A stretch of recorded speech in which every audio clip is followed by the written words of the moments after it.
Literary houses are like the Disneyland of literature. I get the attraction of writers' houses. It's the thing you do when you're extraordinarily bored. Has that been your experience, though, in going to writers' houses? Like, do you have the you know what? My experience is like, God, some of these writers rich. This is Dead Writers, a show about great American authors and where they lived. I'm Tess Chicalico. And I'm Brock Clark. A decade ago, I became obsessed with saving Harriet Beecher Stowe's house in Maine. Then I did save it, but I'm still obsessed with literary houses, and not just Stowe's. I wrote a novel called An Arsonist's Guide to Writers' Homes in New England because I couldn't figure out why anyone goes to writers' homes, let alone tries to save them. You'd think I'd hate Brock. But you're my colleague. You can't hate me. It's true. That would be awkward. So instead of hating each other, we made this show.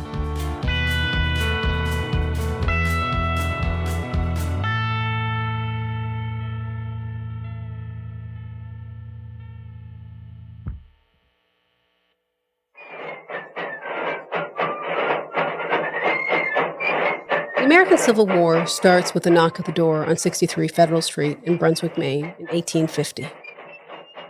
That's at least if you agree with Abraham Lincoln.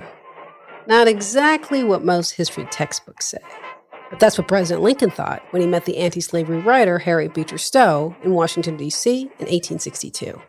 And legend has it that he said, "So you're the little woman who wrote the book that made this great war." The book he's referring to is Uncle Tom's Cabin, Harriet Beecher Stowe's best-selling anti-slavery novel from 1852 about the life and death of a fictional slave she called Uncle Tom. It sold 300,000 copies in its first week on bookshelves. Everybody in the U.S. and Europe was reading this novel. It's never gone out of print and was adapted for the stage and screen a bazillion times. My favorite version is the one starring Avery Brooks, Samuel L. Jackson, and Felicia Rashad from 1987. You got to go too, Tom. I can't go. Got to. If I go, then everybody here gets sold. And I can't do that. I can't let that happen. It's this commitment to his owners that made Uncle Tom a 19th century hero and traitor to modern readers. Even though few people have read Stowe's novel today, most people think they know who Uncle Tom was. The character continues to evoke strong emotions. In the Black community, we have an expression when we talk about a person of color that goes back historically to the days of slavery and that person betraying his own community. That term that we use is called Uncle Tom.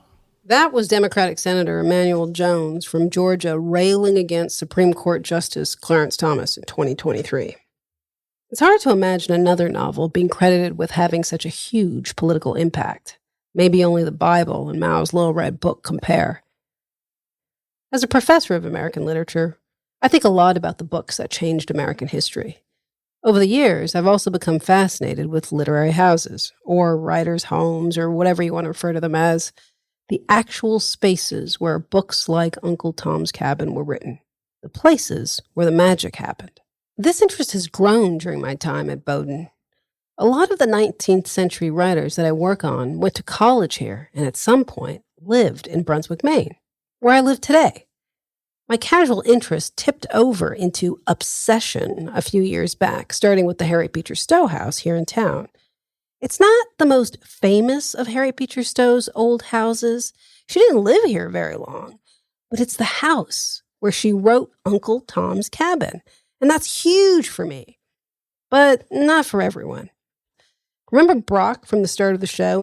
He has a different take on literary houses. It's funny even to think that I know something about them. I know basically what I feel like I needed to know about them. And that was that they should all be burnt down. Yeah, of course. My character thought so, or the people who were trying to frame my character thought so. Because you hate them, because of the way that they look and their arrangement. Often I can't quite tell what people are in them for. There's a kind of sense of, so for me, often, is the book's not just enough.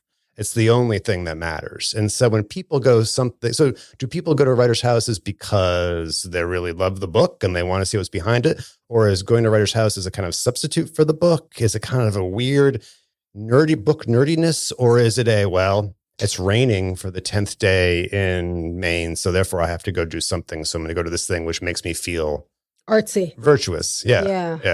I'm being a dick about this. I realize it, but no, I mean, I think it's a good question. Like, I don't think I would have thought about writers' houses or literary houses or whatever they're called if I hadn't gotten a job at Bowdoin College and I happened to have written my dissertation on Uncle Tom's Cabin. And there was this house where she actually wrote Uncle Tom's Cabin. And it kind of changed everything. I was going to say it changed my life, but it didn't really change my life. But you could hear me, like you see me smirking about that. What did it change? Well, it kind of changed the way I thought about like literature and teaching. I wasn't just teaching from the book anymore. I actually thought, well, what if we kind of take students to the house and we get students to imagine Stowe writing in the house, and then we have to imagine Stowe herself as a writer. And, you know, when I was in graduate school, nobody ever thought about the author, because thinking about the author was about all these like big, dumb jargon words, intentionality, and the writer is dead, and post-structuralism, and blah, blah, blah.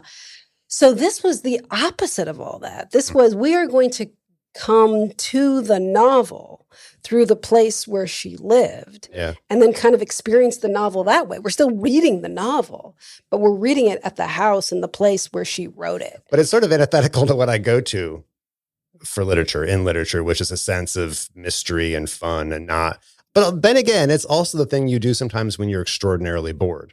So that way I get the attraction of writers' houses. It's the thing you do when you're extraordinarily bored. It's with Brock's words ringing in my head that I go over to the Harriet Beecher Stowe house on Federal Street to figure out what it is that is so special about this house. It's a large house on top of a hill, white with crooked light green shutters. Not that different from the other grand Victorian houses that line Federal Street in Brunswick, Maine. I'm actually there pretty much every day. It's where I go to write. But today, I'm meeting Kathy Belcher for tea at the Stowe house. Kathy might be the only one who has spent as much time there obsessing about Stowe as I have the last few years. And her way to the house started in a rather obscure way. Well, I think it was divine intervention, actually, because I was at a point in my life where it was big challenges and changes for me. And I was at a point where I had to reinvent myself. I was getting divorced, and I happened to see an ad, or it was actually an article that popped up on Facebook about they were looking for a guide at the Stowe house. What article? You mean? It was the article that had popped up on Facebook that originally told me. So when I was interviewed the first time, I got the same question, how did you hear about it? And I talked about the article, and everybody looked at each other and said, we don't know anything about that article. And I could never find it again either. So I said, well, I think I'm supposed to be here. This mysterious Facebook post led Kathy to become the house's first guide and overseer in 2016, when Bowdoin College, that currently owns the house, opened it to the public. Is chamomile okay for you? That sounds good. There's also wild sweet orange. Chamomile's fine. Yeah, okay. Yeah. I used to sit in this room and just feel her presence in so many ways as I was getting to know so much about her. And I like to think that if I had lived across the street when she was here, that we would have been really good friends. She and I had so much in common, it turned out. Kathy is telling me all this as we're having tea in Stowe's kitchen. It's something she used to do on a monthly basis for the public. Tea with Harriet was an event where anyone who wanted could sit in Harriet Beecher Stowe's parlor and listen to Kathy talk about an aspect of the author's life. But this morning, it's just Kathy and me in the house. Yeah, we were both artists and writers. We both had lots of children, and we homeschooled them. We both lost an infant son. So I think we could have related on that way. And, I always like to say that we both married very academic husbands who were really difficult to live with. So, wow, that's a lot of stuff you have in common. No one knew what to expect when the house opened to the public. But that first summer, it surprised all of us. First of all, it was the beginning of tourist season in Maine. So we got a lot of people for the summer. But we got a tremendous amount of local people who had known, either they grew up here or they had known this house through its many incarnations. It was a private residence, it was a gift shop, it was a hotel or an inn, I guess, and a restaurant. Then it sat vacant for many years and started deteriorating. So local people had followed the whole history and the progress and the controversy of whether the house would be saved, whether it would be torn down. And so they came in droves that first summer. Kathy didn't just do her tea with Harriet sessions at the Stowe house. She also did guided tours around the house and hosted book clubs, like the Social Justice Book Club, and put on a bunch of different kinds of events. So that was made the house a kind of gathering place. It did, and I love to tell stories and read letters. Her letters? Her letters and her children's letters. Mm-hmm. And then what would your guests do with that information? They would just keep coming back because they wanted more. It made it real. Harriet was only here for 2 years. They were 2 very important years. But somehow the stories, learning about her as an actual person that you could relate to, just made it become real to people. The house has been closed to the public since 2019 when COVID hit, and it hasn't reopened. But people still keep showing up. I see them from my office window. Every week, there are at least 10 tourists looking in through the windows trying to get a peek at Stowe's house. There are signs outside for them to read, but they want to come in. It has a certain draw.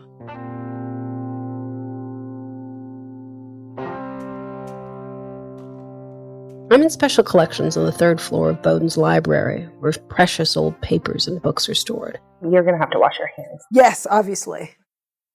Strict protocol in handling them is in place.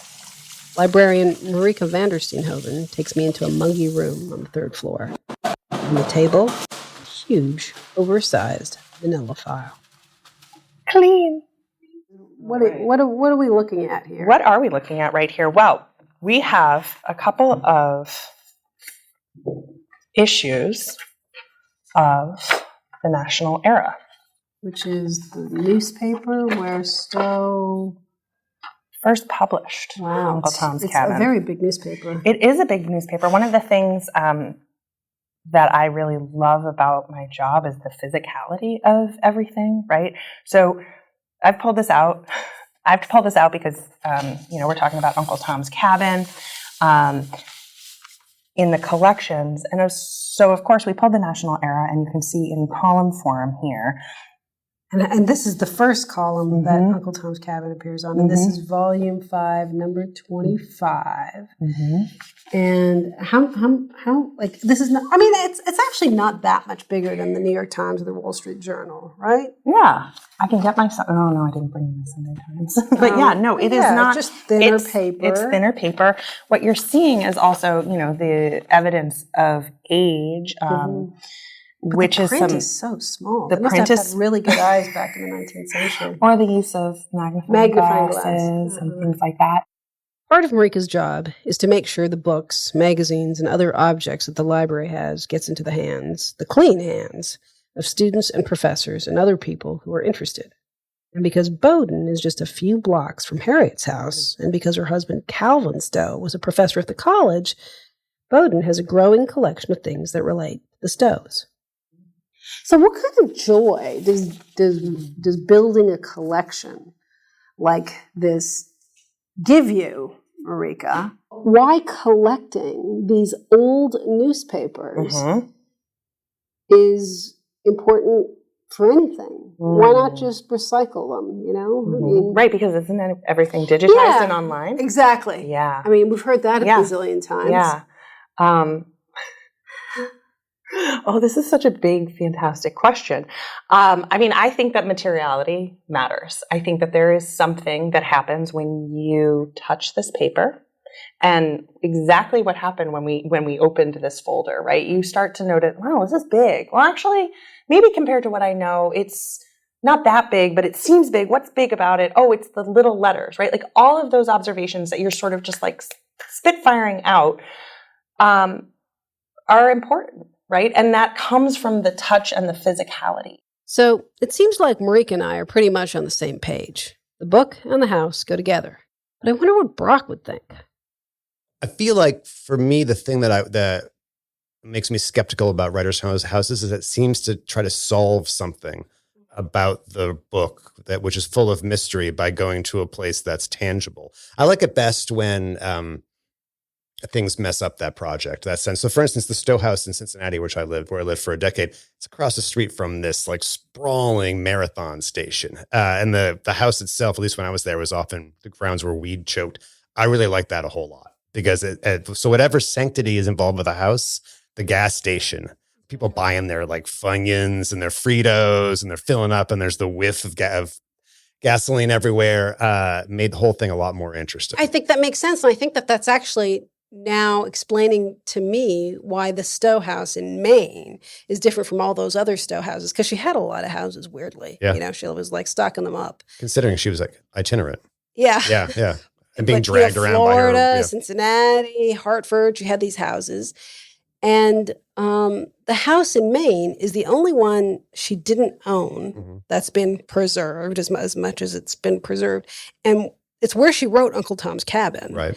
which is what made her famous and rich, so she could buy all those other houses. Right. And the really big deal is that she harbored a fugitive slave there. Right. So there are these illicit details. The big one is that she harbored a fugitive slave, and that was against the law. Right. And Susanna Aston tells the story of how she did it. And that makes that house interesting. So doesn't it just make it interesting whether there's the house or no house? Like, isn't it interesting just to read about these things? So my question is, you don't need any proof? how is there proof in the house? There's not a fugitive slave in the house. You don't see, I mean, so what's the actual proof? It feels like it's a kind of weird facsimile, but we already have the book. And we have the letters. We have the letters. We have endless biographies of her, right? I actually say endless. I've not read any of them, but I'm just imagining, right? Yeah. So we have all those bunch of things. So we biographies. know about the Underground Road, the fact that she harbored slaves, escaping slaves. The poem just helps us visualize that. But I think, don't we already kind of visualize it? Aren't we already compelled because we read about it, both in fictional form and the non-fictional form? But the way I see it, there wouldn't be any fiction or nonfiction to read if it wasn't for the house. Because it was in the house that she had an encounter that would change her life forever. Some might say the course of American history.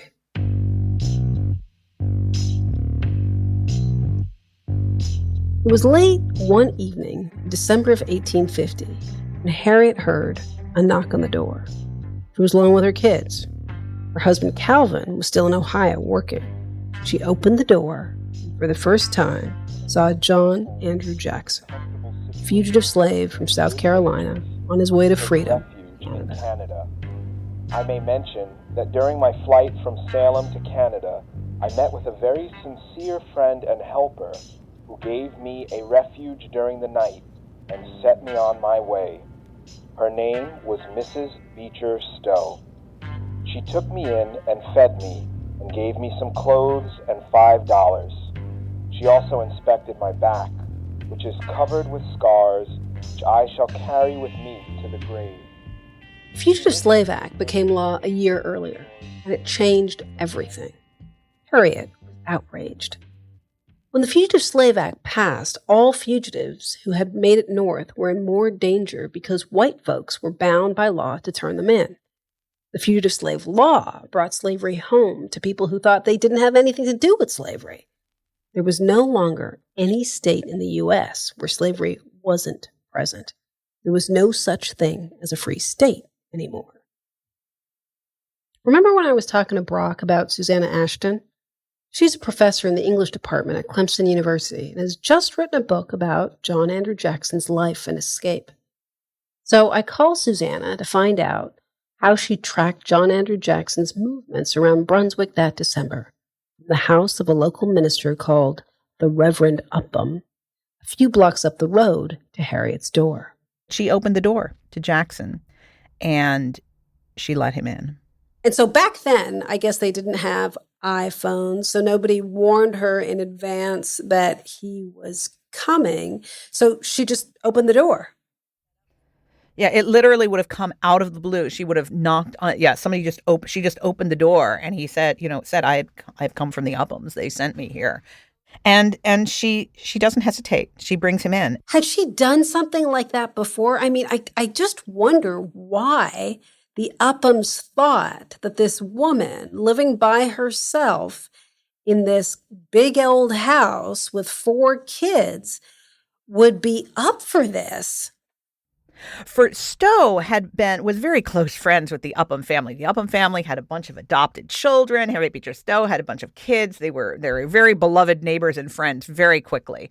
And Stowe was having tea or was over at the Upham house and was having some sort of chatty little argument with the Reverend Upham only a week or two prior to this incident. And they had been discussing the Fugitive Slave Act. And Reverend Upham, who, was very liberal in many of his social and political concerns, nonetheless did feel that the Fugitive Slave Act was the law of the land. And much as he despaired of it and didn't like it and thought it was a ill-conceived and perhaps immoral idea, nonetheless was ready to uphold it. So she argued and they went in circles about it, but that's where it stood, and she left. And then sure enough, a couple of days later, or a week or two later, the time frame's a little unclear, Jackson knocks at the Upham's door. Here was Harriet's chance to act on her anti-slavery principles. Jackson brought something home to her, literally and figuratively, in an absolutely powerful, life-changing way, is what I think is really crucial here. And it's the physicality of it, too, and of that house, and of the role of that house in this story. Because although Stowe had certainly been anti-slavery and had been concerned about the Fugitive Slave Act and had published short stories and works, on a low-key way for various magazines about anti-slavery themes. Her family had been involved in the movement. Absolutely, she was committed to the cause, but she'd never taken such an active step before. There's something very different from the abstractions of arguing at a tea table in a safe home of a friend about the issue to then opening your door when your husband is away and you only have young children in the house, and bringing someone into your life in that way and breaking the law. That's a very different commitment. She broke the law and put herself in danger when she brought John Andrew Jackson into safety that night. We know this happened because Harriet wrote about it in a letter, and John recounted it in his memoir. It was probably the only time Harriet helped a freedom seeker on their way north, but it left a big impact on her. Back at the house, Kathy shows me the space where Stowe hid John Andrew Jackson. And this room right over here is especially important because it was a little room off the kitchen. It's not any bigger than a walk-in closet, really. It was a storage space house, and she put him up in there. And during the time I was here, I had it set up so with blankets and quilts and coverlets from the era on the floor as if John Andrew Jackson was going to spend the night. And I actually spent a night in the room, sleeping on the floor, just to feel what that was like and imagine him being in there. And it is truly an act of the imagination, since nothing of John Andrew Jackson's or Harriet's is left in the house. But the house seems to be a good place for imagining and creating. It is something that I hear from several people who have spent time there. As a professor, I sometimes take my students to Harriet's house, and I want to know what they thought about it. So I decide to call up one of my former students, Ayaz, who now lives in New York, to ask what they remember about it. I think my strongest memory is a series of compounded memories of in the middle of Maine winter when it's like 11 degrees outside. It's 7 p.m. on a Tuesday and I need to go to the house for writing hours and I've just finished dinner and I still have work left to do and I kind of don't want to go. And I bundle up really intensely and walk through the wind and then arrive at the house and everyone's there. And it's warm. And it's warm and cozy. And cozy, and we have lights these weird little lamps that we bought at Goodwill with our club budget. And we all just sit and write for an hour and then share. In sophomore year, Aya started the Stowe Writers Collective with some friends. They would take the solitary activity of writing and do it together, next to each other, in this particular space.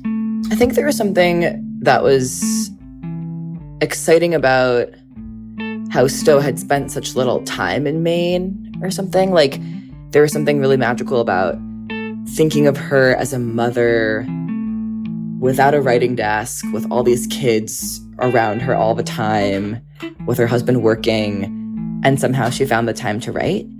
And that house was in Brunswick, where all that happened. And it was preserved in some kind of way. I think that was particularly exciting for me. The same kind of feeling you get when you're looking through old letters of your grandparents or in an archive, like the excitement that you get when you're touching the thing or you're in the physical presence of the space where something happened. I think that was what it was for me. Do you remember anything that you wrote when you were in the house? I wrote a lot of poetry. I wrote... Did you keep any of that you could read to us, or like that you have handy? No, probably not. Yeah. Oh, I think I wrote this poem. It's called Sunday Evening. The kitchen table has lost its footing again.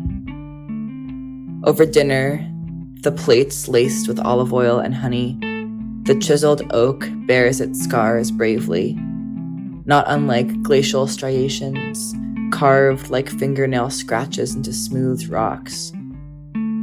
Rectangles are the perfect shape for what they do.